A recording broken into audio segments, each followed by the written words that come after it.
मेरे साथ प्रेम से बोलो गोपाल कृष्ण भगवान की, प्रभु रामचंद्र महाराज की।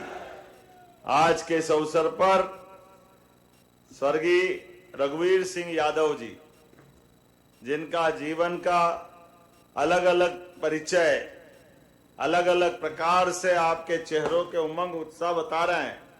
कॉलेज जीवन से छात्र संघ चुनाव के अलग अलग पदों पर निर्वाचित हुए, फिर सरपंच बने, जनपद अध्यक्ष बने, जिला पंचायत अध्यक्ष बने।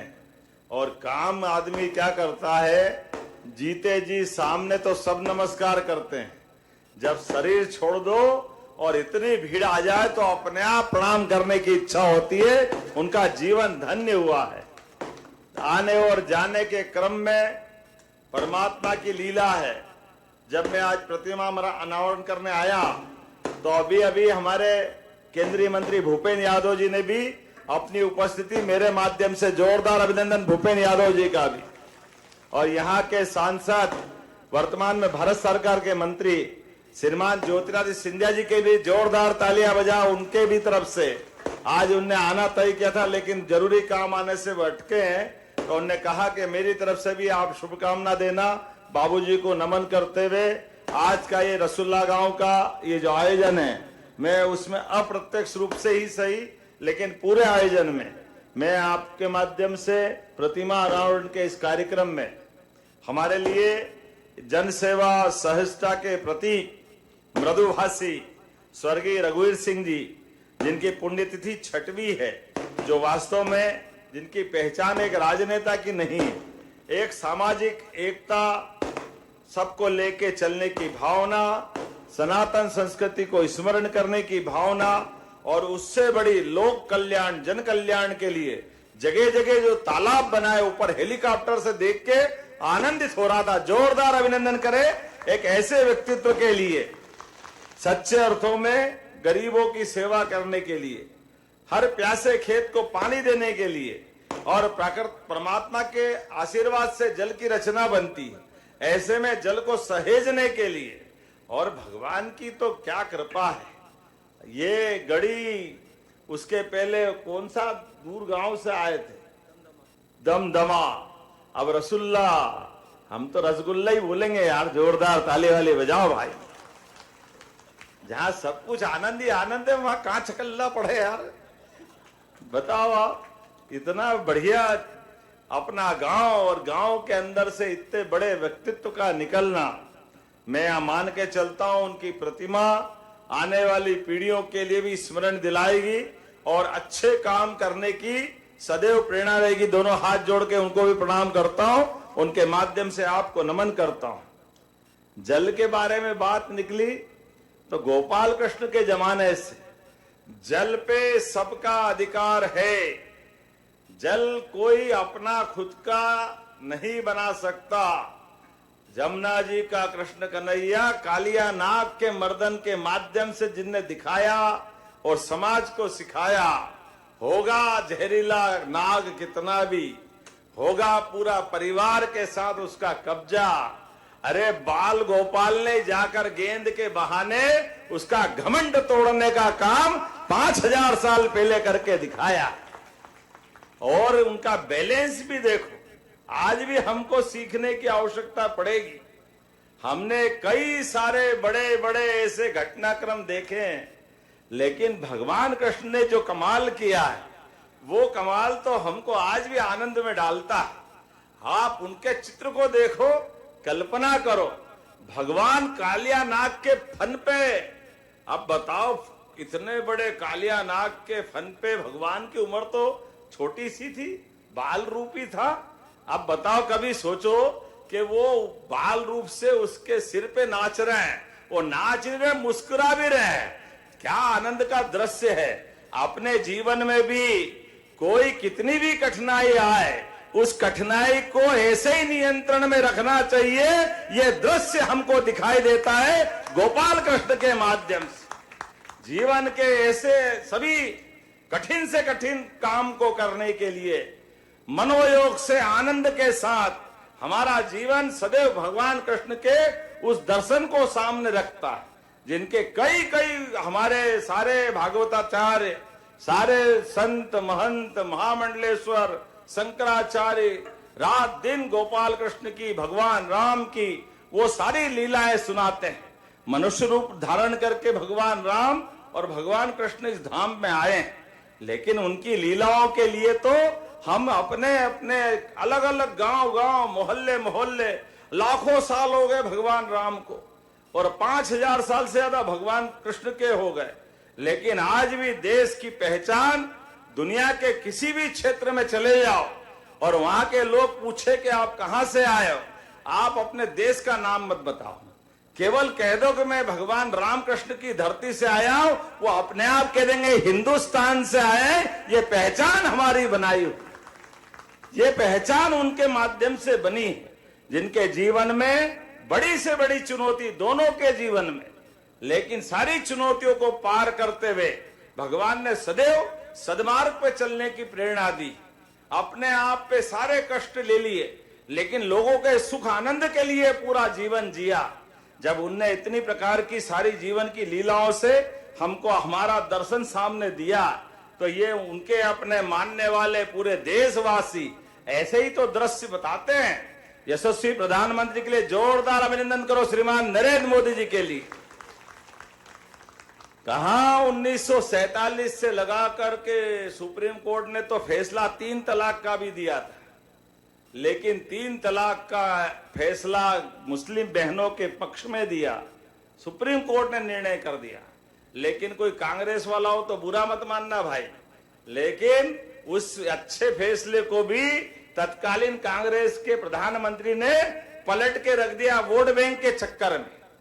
अब बताओ, अपने घर से कोई बहन बेटी का ब्याह हो जाए, शादी हो जाए, वो किसी घर जाएगी और जाने के बाद 1 बच्चा 2 बच्चा हो जाए और कह दो कि बस तलाक तलाक तलाक और दूसरी शादी करो। अरे उस बच्ची पे क्या बीतेगी? उसका जीवन तो जीते जी नरक हो जाएगा, उसकी कौन परवाह करेगा? और अधिकांश मुस्लिम देशों ने इस परंपरा को बदल दिया, लेकिन वोट बैंक के कारण से कांग्रेस के लोगों ने इस गलत प्रथा को और सुप्रीम कोर्ट के फैसले को उनके नादान परिवार वाले आज जगह जगह बताते फिर रहे हैं, अरे हम तो सही कह रहे हैं, देश में ये हो जाएगा वो हो जाएगा। अरे भाई, तुम्हारे खानदान वालों ने इतने पाप किए हैं कि पूरी साबुन फैक्ट्री में घुस जाओ तब भी तुम्हारे पाप धुलने वाले नहीं। कितने पाप किए तुम लोगों ने, बताओ। सुप्रीम कोर्ट का इतना अच्छा फैसला इनके पापा नहीं बदला है और कह दिया कि नहीं, 3 तलाक का मुद्दा है, धर्म का मुद्दा है, इसलिए बहन बेटियों को वो नरक भले हो जाए, 3 तलाक जारी रहेगा। अरे समय भी आता है, जब दिन है तो रात और रात है तो दिन। रात की अंधेरी घुप कितनी अमावस की रात हो, सुबह के सूर्य नारायण जब चमकते हैं तो पता ही नहीं चलता कि रात का घुप अंधेरा कहां गया। नरेंद्र मोदी जी का समय आया, फैसला बदल करके लागू कर दिया। जोरदार अभिनंदन करें मोदी जी के लिए। और केवल वहां नहीं, इनका तो नाम ही रघुवीर सिंह जी है। क्या नाम है, भगवान राम के काल की याद दिलाते हैं रघुवीर सिंह जी। उनके लिए, हमारे लिए आज का दौर और आनंद का है। 6 साल हो गए, लेकिन उनके नाम के आधार पर आज अयोध्या से महाराज जी पधारे हैं। वही सरयू मैया और वही अयोध्या। भगवान राम अगर मुस्कुरा रहा है तो जोरदार अभिनंदन करके बोलो जय जय श्री राम। आज भगवान राम का धाम आनंद के साथ पूरा देश वो दृश्य याद करे जब सुप्रीम कोर्ट ने फैसला दिया। इतना बड़ा फैसला, लेकिन शासन करने वाले में दम होना चाहिए कि फैसला भी लागू हो और देश आनंद में डूबे। पूरे देश को दुनिया ने देखा। अगर भगवान राम के मामले में निर्णय आया तो कहीं कोई पत्ता भी नहीं खड़का, लेकिन कांग्रेस के शासन में केवल भगवान राम का जोर से नारा लगाओ तो दंगे हो जाते थे। ये कांग्रेस के कर्म थे, ये कांग्रेस वालों की हालत थी। भगवान राम के जन्म स्थान को लेकर के हमारा मजाक बनाते थे। राम मंदिर वहीं बनाएंगे, तारीख नहीं बताएंगे। बाबू मंदिर भी बन गया, तारीख भी आ गई, तुम्हारे को दर्शन का दुर्भाग्य, तुम्हारे को दर्शन नहीं मिले। आज तक दर्शन करने नहीं गए। कोई बात नहीं, अब कहते हैं भगवान राम को पूरे देश और दुनिया ने आनंद के साथ देख रहे हैं। भगवान राम का धूमधाम से मंदिर का भूमि पूजन हो गया, प्राण प्रतिष्ठा हो गई, पूरा देश आनंद मना रहा। तो अब पीछे पीछे हाँ हम भी तो राम वाले हैं, हम भी तो राम वाले हैं। अरे तुम राम वाले नहीं हो, तुम राम नाम सत्य वाले हो बाबू साहब। तुम अपने आप में झांक के देखो, तुम्हारे कर्मों के कारण से कांग्रेस की दुर्दशा हुई है, तुम्हारे कर्मों के कारण से लोकतंत्र अपमानित हुआ है। चलो कोई बात नहीं, आज इस आपके रसुल्ला गांव से ही मैं बोलता हूं, आ जाओ मैदान में। अब राम जी का तो धाम जगमगा गया, अभी कृष्ण कन्हैया बाकी है। बोलो कृष्ण कन्हैया लाल की। आजा बोलो ना आप हिम्मत से कि मथुरा के अंदर वो गोपाल कृष्ण का आनंद आना चाहिए जो मथुरा के साथ पहले अयोध्या में आया। आना चाहिए कि नहीं आना चाहिए? बोलो गोपाल कृष्ण कन्हैया लाल की। ये जो आनंद है ये दोहरा चरित्र है। बोलने मुंह में राम बगल में छुरी, बोलते क्या करते क्या है। इसलिए इनकी हालत खराब हुई। आज आपके बीच में आया, आने के लिए वास्तव में मुझे लगा कि बहुत सारी बातें कर सकते थे। अपने बीच में से ये लोकतंत्र का तकाजा है कि कहां पर भगवान राम के इस काम को करने के लिए गरीब से गरीब आदमी के भी परिवार में जब लोकतंत्र के माध्यम से प्रधानमंत्री की ताकत आती है तो हर गरीब की जिंदगी बेहतर करने के लिए मोदी जी के माध्यम से हमारी सरकार कितने काम करती है। हमारे किसानों के लिए पहली बार किसान सम्मान निधि देने का काम किसी ने किया है, नरेंद्र मोदी जी के माध्यम से हुआ। हमें इस बात का आनंद है। नल से जल, उज्ज्वला गैस कनेक्शन, गरीब आदमी का मकान, घर में राशन नहीं हो तो पूरे गरीब परिवार को राशन की दुकान से निःशुल्क राशन। अरे ये तो राजा राम के काल में होता था, क्या आज हमारे समय में हो रहा मोदी जी के काल में। जोरदार अभिनंदन करो हर वर्ग को लेके चलने के लिए। गैस कनेक्शन बड़े बड़े लोगों का काम था। और आप में से भी लाडली बहना कितनी, जरा हाथ खड़े करके बताओ जिनको पैसे मिलते हैं। अब बताओ, सभी हाथ खड़े हो गए। जोरदार बहनों के लिए भी ताली वाली बजाओ भाई। हमारी बहनों को हम बिठा करके बात कर रहे हैं। हमारे यहाँ तो भगवान को अगर बुलाना है तो राधे बोलो तो कृष्ण कन्हैया दौड़े दौड़े आते हैं। भगवान राम को लो, सीता जी नहीं बोलो तो काम ही नहीं चलता। इसलिए बोलते सीताराम। और खाना खाने बैठो, मैं उज्जैन से आता हूं। न पार्वती पते हर हर। जब पार्वती मैया का नाम नहीं लो तो भोजन भी नहीं मिले। इतना हमारी माता बहनों का सम्मान हमारी अपनी संस्कृति में होता। और पता नहीं कांग्रेस के लोग क्या खाते और क्या सोचते हैं। ये लाडली बहनों को पैसे दे रहे हैं तो कहते बहनें दारू पी जाती है, दारू पी जाती है। बहने चप्पल तैयार रखना, कोई कांग्रेसी आए तो बताना कि आप बता तू सूंघ करके ये हमारे पैसे का परिवार में उपयोग हो रहा कि ये दुरुपयोग हो रहा है। इनको तो शर्म नहीं आती, क्या बात करते, मुंह से बोलने में खराब लगे। लेकिन ये बेईमान वोट के भूखे केवल एक ही काम करते, आपस में लड़ाओ, झूठ बोलो और अपना काम चलाओ। कितने साल निकाल दिए। ये आज मैं दिन में बिजली देख रहा हूं। कांग्रेस की शासनकाल में 2002-03 तक रात में भी लाइट नहीं मिलती थी। रात में भी क्या हालत करी थी। रात में लाइट नहीं, सड़क के ठिकाने नहीं, आम जनता परेशान, सारी हालत खराब रहती थी। अब हमारी सरकार बनी माननीय मोदी जी के आशीर्वाद से। हमने कई कई काम किए। हमने कहा कि भगवान को केवल नाम के लिए नहीं, भगवान के बताए मार्ग पे भी चलने की आवश्यकता है। और भगवान ने मानवता को जीवित करने का प्रयास किया। मानवता को जीवित करने के लिए राहगीर योजना हमने बनाई। राहगीर योजना मोदी जी के माध्यम से जब बनी है, किसी चौराहे पर सड़कें अच्छी हो गई और एक्सीडेंट हो जाता है, वहां कोई घायल होने वाला, कोई माता होगी, कोई भाई होगा, किसी के बाल बच्चे होंगे, किसी के माता पिता होंगे। ऐसे में घायल को हॉस्पिटल पहुंचाना, डर के मारे हॉस्पिटल नहीं पहुंचाते, पुलिस परेशान करेगी, वहां जाएंगे तो क्या होगा। डरने की जरूरत नहीं, जो हॉस्पिटल पहुंचाएगा 25,000 रुपया हमारी सरकार के माध्यम से घायलों को पहुंचाने वालों को देंगे। सरकार के माध्यम से मानवता को जीवित करने का काम हमारी सरकार के माध्यम से होगा। एक और योजना हमने बनाई। हॉस्पिटल में एम्बुलेंस से तो पहुंचा देते हो, लेकिन एम्बुलेंस से पहुंचाने के बाद कोई कारण से वो बचेगा नहीं, शरीर खत्म हो गया, अब आदमी हॉस्पिटल तो एम्बुलेंस से ले गया, लेकिन बॉडी को, शरीर को, मट्टी को घर ले जाए तो गरीब आदमी कोई ठेले पे ले जा रहा है, कोई बैलगाड़ी से ले जा रहा है, कोई साइकिल पे ले जा रहा है, कोई मोटरसाइकिल पे ले जा रहा हो। गाड़ी घोड़े में बुलाओ तो गाड़ी घोड़े वाले कहते हैं हम इसकी सवारी नहीं ढो सकते। ऐसे में बड़ी परेशानी आती। चिंता मत करो, हमारी सरकार ने निर्णय किया है, हर जिले के अंदर 2 संवाहन दे रहे हैं। संवाहन से घर तक पहुंचाने का काम हमारी सरकार के माध्यम से होगा।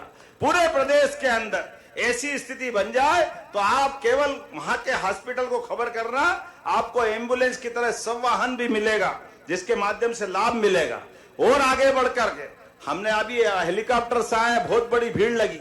महाराज जी, हमने अपने माननीय मोदी जी के माध्यम से कोई भी हॉस्पिटल, सरकारी तो पहले ही फ्री इलाज करते थे, प्राइवेट में भी जाओ तो 5 लाख तक का इलाज फ्री है। और 70 साल से बड़ी उम्र वाले तो कोई जाति धर्म के हो, इनकम टैक्स देते हो नहीं देते हो, सबको फ्री कर दिया। ये हमारी संवेदनशीलता है। लेकिन ऐसा लगा कि हॉस्पिटल में भर्ती किया और भर्ती करने के बाद उसको और बड़े हॉस्पिटल में पहुंचाने की जरूरत है। उसकी तबीयत बिगड़ रही है। अब अगर सड़क मार्ग से ले जाएंगे, मान लो भोपाल ले जाना, तो 2-3 घंटे पहले पहुंचा नहीं सकते। ऐसे में रघुवंशी जी गवाह है। कल इनने ही फोन किया कि एक एक्सीडेंट हो गया, झांसी में भर्ती है, भैया कुछ करो, रात में पहुंचाना पड़ेगा, नहीं तो दिक्कत हो जाएगी। हमने कहा चिंता मत करो, एयर एम्बुलेंस निःशुल्क पहुंचा देंगे, जोरदार अभिनंदन करो, हेलीकॉप्टर हवाई जहाज लगाएंगे। लेकिन व्यक्ति की जान बचाने का काम हमारी सरकार के माध्यम से हो रहा है। पैसा जरूरी थोड़ी है, व्यक्ति की जान जरूरी है। सरकार हमारी है और सरकार का मतलब ही है। हमने ये कहा कि नंद घर आनंद भयो, तो आनंद दिखना भी तो चाहिए, खाली बोलने की बात थोड़ी होना चाहिए। सरकार के माध्यम से वो चरितार्थ भी होना चाहिए। ऐसे कई काम हम कर रहे हैं। अभी मुझे आए तो गीता, पवित्र गीता जी की कापी भेंट की। हमने कहा ये गीता जी तो हम पढ़ेंगे ही पढ़ेंगे, लेकिन गीता जी ने अपने कर्मवाद के सिद्धांत के बलबूते पर जीवन के अपने एक एक क्षण का उपयोग सदुपयोग में बदलने के लिए हमारे अपने समाज में, हमने कहा गोपाल कृष्ण के जीवन को स्कूल शिक्षा के अंदर भी, कॉलेज शिक्षा में भी पढ़ाने का काम हमारी सरकार के माध्यम से किया जाए। भगवान के जीवन के विविध प्रसंगों को पढ़ करके नई पीढ़ी तैयार होगी। और उतना ही नहीं, नगर नगर में, नगर परिषद में, मेरे बताया आप नगर पालिका अध्यक्ष में, आप भी गीता भवन बनवाओ, सरकार मदद करेगी। हर जगह गीता भवन पूरे प्रदेश में बनाए जाएंगे। जब गीता भवन बनाए जाएंगे तो ताली वाली तो बजती है कि नहीं बजती है? ऐसा लग रहा है कि थोड़ा एहसास तो होना चाहिए। अब गीता भवन बनेंगे तो गीता भवन में हमारे बच्चे भी पढ़ेंगे, लिखेंगे, आगे बढ़ेंगे, कंप्यूटर की शिक्षा होगी, अच्छे सभी साहित्य पढ़ेंगे। अरे अच्छी चर्चा करने के लिए तो सब धर्म की चर्चा करो, कोई दिक्कत नहीं। गीता भवन तो ये हमारे लिए परमात्मा की दया से भगवान ने बड़े से बड़े काम करे, लेकिन बाद में प्रेरणा भी ऐसी दी। हमारे याद रखो, भगवान कृष्ण ने कंस को मार दिया। कंस को मारना ये बहुत बड़ा अचंबा था, लेकिन इतना बड़ा काम करने के बाद भी 11 साल की उम्र हो गई थी भगवान की, लेकिन शिक्षा के महत्व के लिए कंस को मारने के बाद मथुरा से उज्जैन आए और सांदीपनी आश्रम में उनने 64 कला, 14 विद्या, 4 वेद, 18 पुराण, ये सब में पढ़ करके अपने जीवन में उनके भगवान के गुरु के सामने सांदीपनी जी ने एक शब्द बोला और वो शब्द मंत्र वाक्य के रूप में दुनिया के सामने गया। श्री कृष्ण वंदे जगत गुरु। बतावा, जगत गुरु अपने खुद के शिष्य को कोई गुरु बना दे, वो कोई हो सकता है तो गोपाल कृष्ण ही हो सकते हैं। वो आनंद हम सबको उस एहसास कराता है। शिक्षा का क्या महत्व है, इसलिए हम अपने गीता भवन बना रहे हैं। हमने कहा कि गौ माता की बात भी होना चाहिए, तो सरकार के माध्यम से हम अपने भगवान राम के काल के आने वाला है दशहरा, दशहरे के दिन रावण तो जलाते ही है, जलाना, लेकिन रावण को ध्यान रखो, रावण को जलाते जलाते ध्यान में आता है कि हम शस्त्र पूजन भूल गए। वो तो रावण मरा कैसे? भगवान के शस्त्र के बिना कोई मरा है क्या? तो रघुवंशी जी, शस्त्र धारण करे बिना कैसे आनंद आता है? तो भगवान ने प्रेरणा दी है, दुष्टों के संहार के लिए शस्त्रों का धारण करना भी जरूरी है आज के समय में। तो हर दशहरे पे सरकार के माध्यम से जहां शस्त्रागार है, हमारे सारे मंत्री, विधायक, सांसद सब लोग शस्त्र पूजन करने जाएंगे। सारे त्योहार हमारे लिए प्रेरणादायी, और आने वाले समय में जब दीपावली का आनंद मनाएंगे, लेकिन सच्ची दीपावली तो गोवर्धन पूजा के साथ होती है।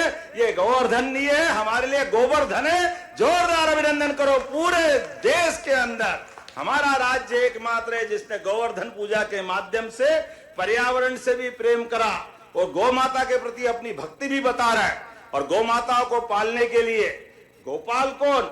जो गाय को पाले वो गोपाल है कि नहीं? गोपाल, गोपाल किसको कहते हैं? भगवान नाम कितने भी धारण कर ले, लेकिन जो गोपाल बोल के उनको आनंद आता था। तो जिसके घर गाय वो घर घर गोपाल, वो जो कृष्ण को भी माने वो गोपाल, तो गोपाल कृष्ण घर घर में मिलते हैं। इसलिए गोपाल कृष्ण भगवान की हमने कहा घर घर गाय पालो, दूध उत्पादन बढ़ाओ। कुपोषण से अपने परिवार के अंदर दूध का उत्पादन होगा तो माखन, दही, दूध सब कुछ घर में आ जाएगा। अभी 9% दूध का उत्पादन हमारे राज्य के अंदर होता है, इसको 20% तक ले जाने वाले। अभी देश में तीसरा नंबर हमारा है, इसको 1 नंबर तक ले जाएंगे। इसलिए हमने योजना बनाई, गाय भी पालो तो भरपल्ले पालो। 1-2 गाय माता से क्या होता है? 25 गाय माता पालो, 40 लाख की योजना बनेगी। 10 लाख हमारी तरफ से फ्री। गाय भी आपकी, दूध भी आपका, कमाई भी आपकी। लेकिन सरकार प्रोत्साहन दे रही, और बड़ी बड़ी गौशालाएं भी जो कोई खोलता है उस गौशाला में भी प्रति गाय माता 20 रुपया प्रति गाय माता के बजाय 40 रुपया प्रति गाय माता देने के लिए हमने डबल कर दिया। जोरदार अभिनंदन करो। हमारी घर घर गोपालों की गाय माता का सम्मान होना चाहिए, जिसमें 33 करोड़ देवी देवता का वास। वो गौ माता के लिए अगर सरकार के खजाने में थोड़ा लोट पड़ जाए तो क्या फर्क पड़ता है? जमाने के जाने क्या क्या काम होते रहते। ऐसे में गौ माता के लिए अगर हम नहीं करेंगे तो कौन करेगा? आज के इस अवसर पर बोलने के लिए तो बहुत कुछ है, लेकिन मैंने एक और निर्णय किया है कि भगवान कृष्ण ने जहां जहां, आप बताओ, जो मथुरा का महत्व है, जो वृंदावन का महत्व है, जो गोकुल का महत्व है, वही द्वारका का महत्व है। तो जब द्वारका, गोकुल, वृंदावन भगवान ने लीलाएं करी, तो मध्य प्रदेश में भी तो वो स्थान है, सांदीपनी आश्रम, जहां भगवान पढ़ने आए। और इस जिले के अंदर चंदेरी शिशुपाल का, हम सब याद रखें, शिशुपाल का वध करने के लिए यहाँ आए। तो ऐसे प्रत्येक स्थान को तीर्थ बनाएंगे। जोरदार अभिनंदन करो भगवान कृष्ण के लिए।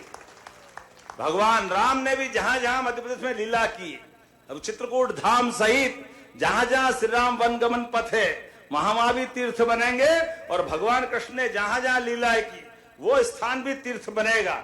ऐसी सारी योजना बना करके बहुत सारी बातें मैं कर सकता था, लेकिन विलंब से आने की क्षमा भी चाहता हूं।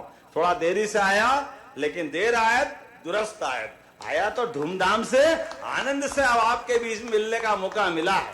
अगली बार भी बुलाओगे कि नहीं बुलाओगे? जरा इधर ताली वाली नहीं बजा रहे हैं, बताओ तो अगली बार बुलाएंगे कि नहीं बुलाएंगे? लेकिन भले लोग कितने हैं, बुलाएंगे तो बुलाएंगे, लेकिन अभी आए तो क्या देर हो तो पूछना ही भूल गए। चंदेरी महोत्सव बिल्कुल आएंगे। जोरदार ताली बजा। हमारे रघुवंशी जी ने एक शुरुआत कर दी। अब मैं जरा छेड़ रहा हूं तो मेरे को पकड़ मत लेना, 1-2 बात मैं डायरेक्ट ही कर देता हूं, सीधे सीधे कर देता हूं। मुझे बताया गया कि यहाँ 12वीं तक स्कूल, हाई स्कूल को 12वीं तक कराना चाहिए, करना चाहिए क्या? 12वीं स्कूल होना चाहिए पे? जरा ताली वाली बजा के बताओ कि स्कूल का उन्नयन होना चाहिए क्या? हाई स्कूल को हायर सेकेंडरी प्रजेन जी होना चाहिए क्या? आपके तो मामा का घर है, आप तो कहोगे सही। जोरदार अभिनंदन करो हमारे चाचा भतीजों के लिए। आपने क्या मामा भांजे ऐसे बन के घूमते थे कि लोग याद करते, तो चाचा भतीजे भी ऐसे घूमना चाहिए। जोरदार ताली बजा इनके लिए भी। कल से ऐसे आनंद लेना चाहिए आप भी। अपने प्रेम को बांटो, जितना बांटोगे उतना मिलेगा। एक और बात मुझे बताई कि खेल का मैदान भी गांव में लघु खेल परिसर बनाना चाहिए। बनाना चाहिए क्या? तो बनाने की घोषणा करता हूं। जोरदार अभिनंदन करें इस बात के लिए। और बहुत सारी बात है। आपने कहा रसुल्ला और आसपास की पंचायतों में लिफ्ट इरिगेशन की योजना की बात आपने कही है, इसका कलेक्टर सर्वेक्षण करवा लेना। हमारी सरकार ने तय किया है कि ये 100 लाख हेक्टेयर तक, हर खेत तक सिंचाई का पानी मिले, इसका प्रयास हमारा होने वाला है। निश्चित रूप से जहां जहां खेत खेत तक पानी मिलेगा। देखो भाई, हमारे तो भगवान की दया से यशस्वी प्रधानमंत्री के कार्यकाल को देखो। या तो सीमा पे जवान, जान की बाजी लगा करके सीमा पे जवान अपने देश की रक्षा के लिए दुश्मन से छाती अड़ा करके जान की बाजी लगा करके आपकी रक्षा करता है। और ऐसे ही खेत का किसान, अन्नदाता किसान, मैं दोनों हाथ जोड़ के प्रणाम करता हूं किसानों के लिए भी। हमारी सरकार का सबसे बड़ा हक अगर किसी का है तो किसानों का है, किसानों की बेहतरी का है। इसलिए किसानों के लिए सिंचाई की सुविधा और जो भी सुविधा मांगेगा किसान, उसको आगे बढ़ाने के लिए हमारी सरकार लगातार काम करेगी। मेरी अपनी ओर से ये इरिगेशन की आपने सिंचाई योजना बताई, इसको भी करेंगे, जो नहीं बताई उसको भी करेंगे। जोरदार अभिनंदन करो जो जहां जहां से भी बताएंगे। पूरे प्रदेश के अंदर हमारी सरकार के पास पैसे की कोई कमी नहीं है। जब अच्छा काम करो तो भगवान भी साथ देता है। परमात्मा की दया से ऐसे सारे काम हम लगातार करते जाएंगे।